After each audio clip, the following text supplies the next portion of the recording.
Assalomu alaykum, hurmatli talabalar.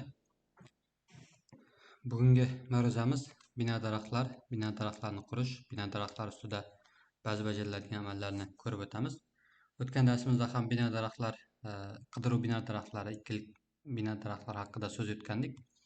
Bu darsimiz ham shuni davomi sifatida o'rganamiz.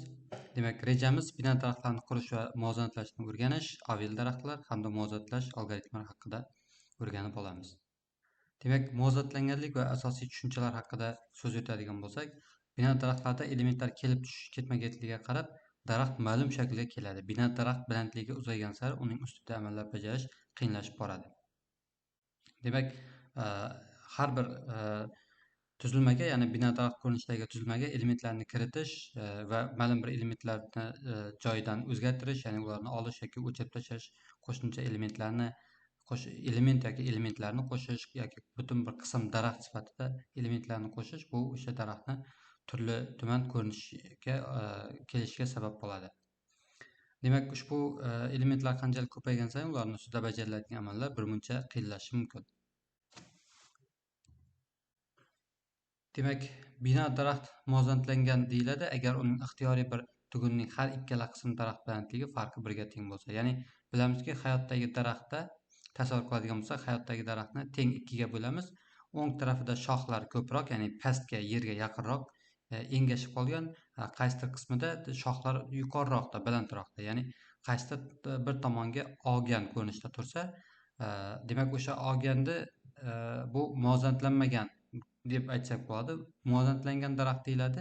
O'sha og'ish jarayonida bitta shoxa ko'pi bilan bitta shoxa pastga yaqin bo'lsa, ya'ni bir tomonga faqat bittaginasi olgan bo'lsa, bu muvozanatlangan deb aytish mumkin. Lekin agar undan ko'p bo'ladigan bo'lsa, bu muvozanatlanmagan daraxt deb aytiladi. Demak, umumiy bu yerda ideal muvozanatlangan bino daraxtlarda mavjud bo'ladigan tugunlar soni, enta tugun va daraxt balandligi balandligi orasida quyidagicha bog'liqlikni aytib o'tish mumkin. Ya'ni tugun, ya'ni daraxtda mavjud bo'ladigan enta tugun bo'ladigan bo'lsa, bu teng bo'ladi 2 ning n-chi darajasida balandliklar -1, ya'ni enta balandlik teng bo'ladi logaritm 2 n + 1 degan narsaga teng bo'ladi. Ya'ni umumiy hisob-kitob jarayoni ushbu formula asosida ishlab chiqiladi. Demak, muvozanatlangan daraxt ko'rinishlari bo'lishi mumkin: avil daraxtlar, qora qizil daraxt, b daraxt va hokazo bo'lishi mumkin. Demak, avil daraxt nima? Avil daraxt bu uning mualliflari ismlari boshqa harflardan olingan bo'lib, ular sovet matematiklari Georgiy Maksimovich, Adlson Valskiy va Yevgeniy Mixaylovich Landis 1962-yil ushbu muvozanatlangan avil daraxtni taklif etishgan. Avil daraxt bu muvozanatlangan bino daraxti bo'lib, unda har bir tugunning o'ng va chap qism daraxtlari balandliklari orasidagi farq birdan katta emas. Yuqorida aytib o'tganimizdek, ko'p bilan bittagina farq bo'lishi mumkin.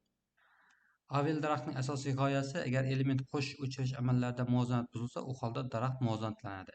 Ya'ni agar element qo'shimcha daraxtga qo'yilgan paytda u yerda qanaqadir o'zgarishlar, muvozanatlanishga xalaqit beradigan o'zgarishlar bo'ladigan bo'lsa, bu qayta muvozanatlanishi zarur bo'ladi. Demak, daraxt balandligi bu yerda height deb aytiladi, ya'ni barg tugunning balandligi 0 ga teng, bo'sh qism daraxt balandligi esa -1 ga teng bo'ladi. Endi tugun balandligi deganimizda mana yuqorida aytyapmiz height 3, ya'ni o'sha root elementdan pastida e'tibor berayotgan bo'lsak, balandlikgacha bo'lgan 3 ta element bor, o'ng tomonda esa 2 ta element bor. Bu yerda ko'p bilan farqi 1 ga teng bo'lyapti. Xo'p, tugunning muvozanatlanganlik koeffitsiyenti mana qizil bilan belgilangan joyi bu qism daraxt. Tugunning muvozanatlanganlik koeffitsiyenti mana qizil bilan belgilangan joy, aytib o'tganimizdek, bu qism daraxt hisoblanadi. Ya'ni qism daraxtni qo'shgandan keyin bu yerda muvozanatlanish, ya'ni chap tomonda elementlar mana 3 ta, o'ng qismida 2 ta bo'lyapti.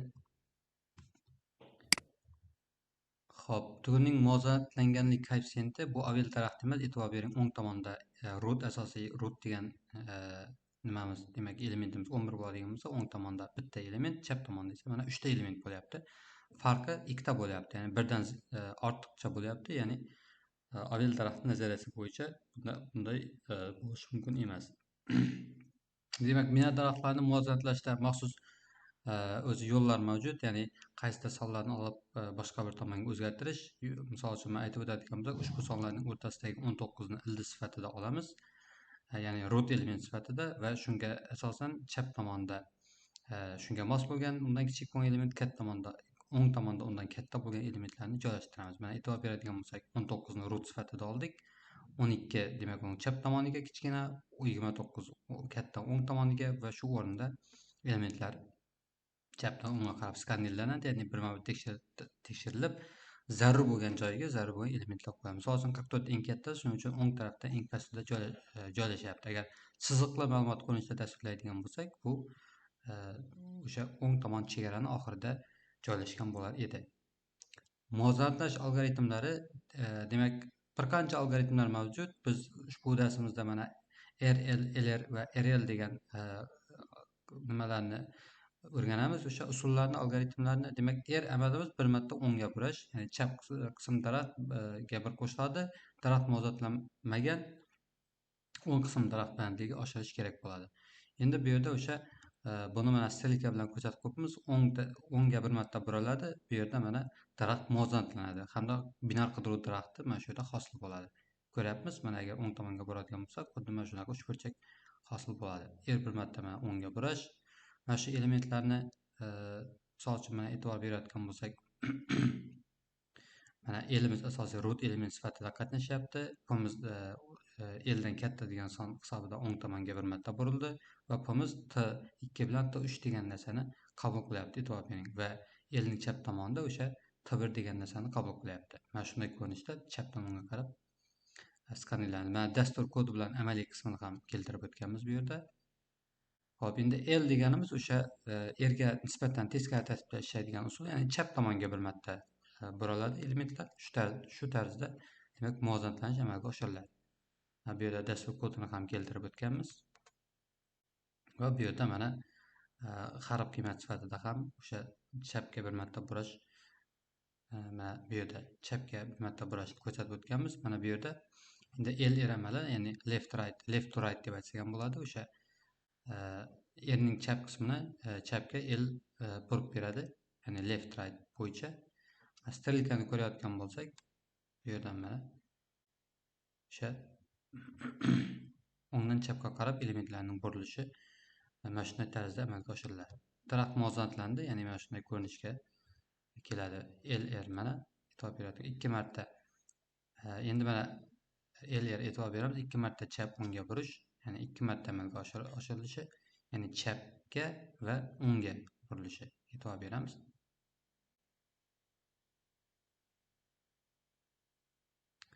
Va endi mana RL degan amalimiz bor. Teskari tartibda bu endi o'ngdan chapga, ya'ni left right deganimiz 2 marta o'ngga chapga burash amali. Xuddi bu o'sha LR kabi RLimiz ham xuddi mana shunday sxemada ishlaydi, prinsipda ishlaydi. Demak, bu bo'yicha keyingi mavzumiz ham davom etamiz. Daraxtsimon ma'lumotlar tuzilmasi bo'yicha boshqa bir ko'rinishlarni yana o'rganamiz. Keyingi darsda ko'rishguncha.